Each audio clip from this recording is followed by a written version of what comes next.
Paggawa ng tuyo, kumikita ang kabuhayan ng mga residente sa barangay ni Baliw Vidal sa San Fabian, Pangasinan. Tunghayan sa report.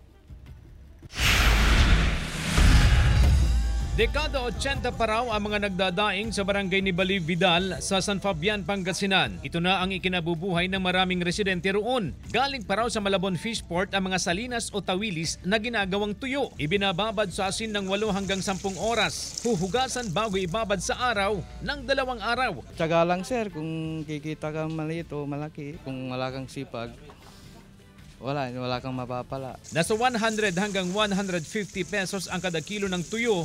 Depende sa laki. May tig 90 pesos din per kilo, pero ito yung tinatawag na TR o tuyo reject. Ito yung mga may bitak sa tiyan. Dahil sa dami ng mga bumibiling retailer, nabigyan din ng pagkakataon ang iba pang residente upang makapaghanap buhay. Karamihan sa kanilang mga produkto sa barangay, dinadala sa Baguio City, Tabuk City sa Kalinga at sa Bulinaw. Para may pangbiling bigas din sa kanila, may pangbayad sila sa mga kuryente, gano'n.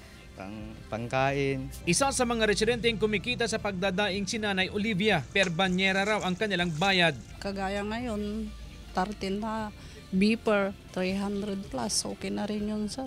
Ayon kay Adong, malaking tulong daw sa kanilang buhay ang paggawa ng tuyo o pagdadaing. Hindi raw bababa sa 3,000 piso ang kanilang kita sa isang araw. Aabot pa raw sa 7,000 piso kung masigla ang kalakalan. Kasama si Jing Dakanay, CJ Torida, One North, Central Luzon.